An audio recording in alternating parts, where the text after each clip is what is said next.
Hello, good morning, everybody.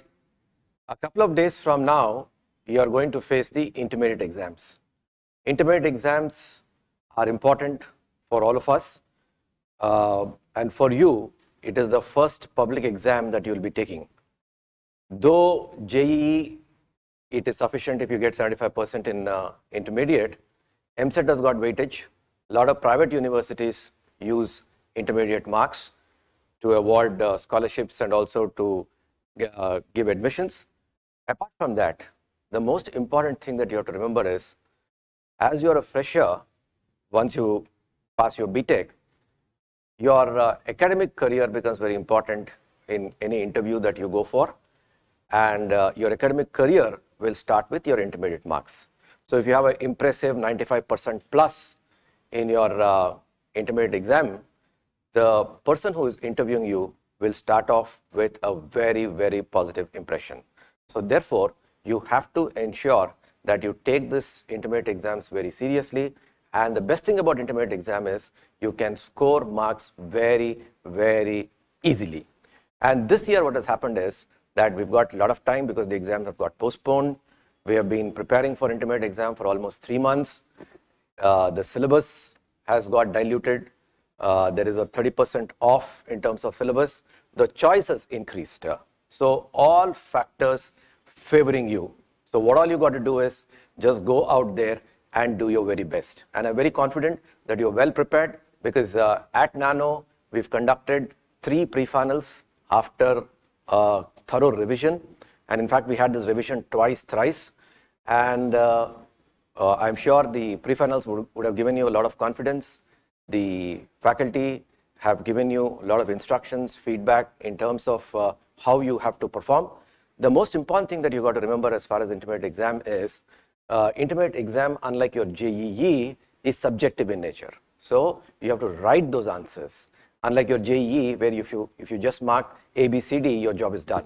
But here, nobody cares how much knowledge you have. What is important is how you present that knowledge. So writing is very, very important. So please take time to prepare yourself well and express yourself well. Therefore, your handwriting becomes very, very important in the intermediate exam.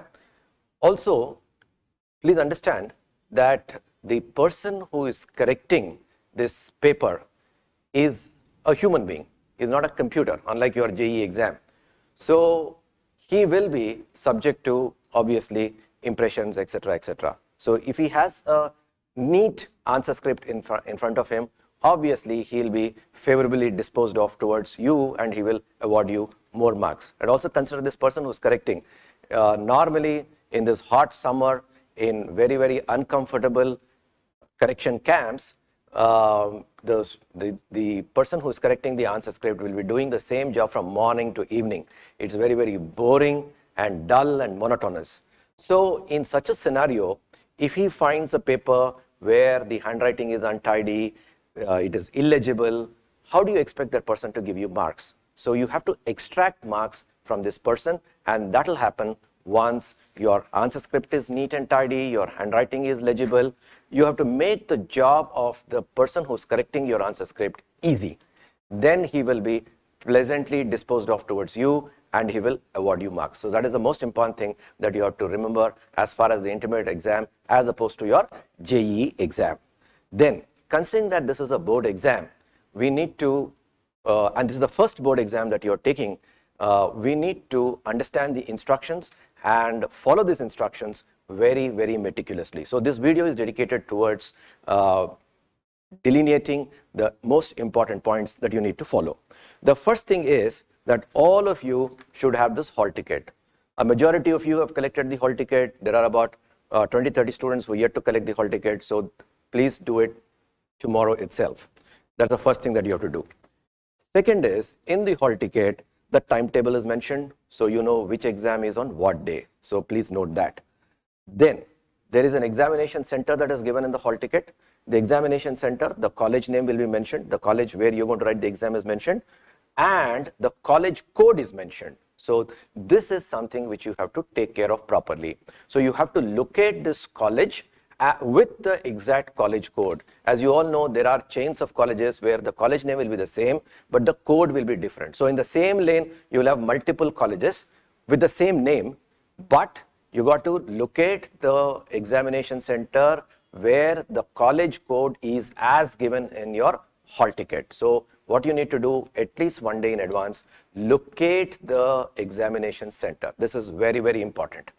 Second thing that you have to take care of is that you have to arrive at the college, at the venue in time.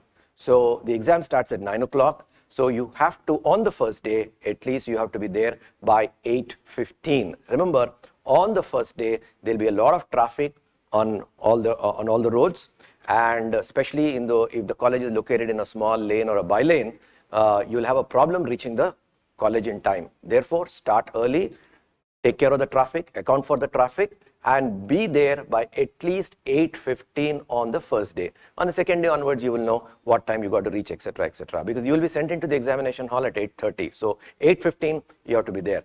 Some of the students for our pre-finals were taking the timings a little casually. If you are late even by 1 minute, remember, if you are late even by 1 minute, you will not be allowed into the examination center. So please be on time. Okay, the second thing is that you have to carry this hall ticket with you. It's very important that you carry hall ticket with you. Every time we tell this, but students still are careless and casual. Couple of years back, there was a student who left this hall ticket in the puja room before starting for the examination hall. The entire family got into the car and came to the examination hall, and then they realized that they don't have the hall ticket. So we had a lot of problem in that case. Similarly, this year, that is the last October public exams, we had a couple of students at our own center, at NANO Center, who landed up without a hall ticket, and they thought it was like a movie ticket where they thought if they could show the soft copy on the mobile, they will be allowed. So they didn't have a printed hall ticket. So it is very important that you carry the printed hall ticket with you. Then, in the hall ticket, a few instructions are given. Please go through the instructions very, very carefully. Okay, we will go through the most important instructions. But before that, once you get into the examination hall, you would be given, apart from the question paper, two other things. One is the OMR sheet. This is an OMR sheet. And then you would be given an answer script. This is an answer script. Okay. Now the OMR sheet will contain your registered number. It will also contain your name, etc., etc. Now what you have to do is, as soon as you receive the OMR sheet, you have to see whether the OMR sheet belongs to you. How will you do that? Your name and your registered number should match. If they don't match, immediately you have to tell the invigilator and ask for the proper OMR. Now what you have to take care of is, you should not mention your roll number as well as your name anywhere on either on the OMR sheet or on the answer script. So don't scribble your name, don't scribble your registered number anywhere on the answer sheet or on the OMR. On the OMR, what all you have to do is, there is a place where you have to write where you have to sign. That's all you got to do. So sign in the place provided and hand over the OMR sheet along with the answer script to the invigilator. That's all you got to do. Okay, now let's look at the most important instructions to candidates given in the hall ticket. Candidates should verify the entries printed in the hall ticket that I've already mentioned. Candidates should carefully read the instructions printed in the answer booklet. That also you would do. Candidates should occupy the seats allotted to them in the examination hall at least 15 minutes before the commencement. Candidates should carry their hall ticket with them. Candidates should receive the correct question paper from the invigilator. That's another thing. Once the question paper is given, you'll have to check whether the question paper belongs to you, because, for example, second language, there are multiple second languages. Similarly, optionals, there are multiple optionals. So it should be the right question paper. Then, questions of very short answer type should be answered at one place in the same order given in the question paper. So that's another thing that you got to keep in mind. Also remember that make the life of the person who is correcting the answer script easy. So consider him. So what you have to do is, as far as possible, questions have to be grouped. Questions of the same kind has to be grouped. It's not compulsory, but you do this, it makes it easy for him to correct it. So that is another thing that you need to keep in mind. Then candidates are liable to be booked under Malpractices Act if you indulge in any malpractices. I don't have to tell this to nano students. I'm sure nano students are aware of this, and I don't think anybody would indulge. But as a matter of precaution, do not receive help or do not give help. In both cases, you will be booked, and if you are booked, you'll have a problem. So don't do any such things. And there are also some COVID protocols that we need to follow. It is compulsory to wear mask in the examination hall. Please remember this. So therefore, go to the examination hall with a mask. The other thing is that you have to carry your own transparent drinking water bottle. So if you want water, so carry your own drinking water bottle. So these are the three things that you have to carry compulsorily with you. One is the hall ticket, second is the mask, and third is the water bottle. So these are the three things that you have to carry. Now, a couple of things about the answer script.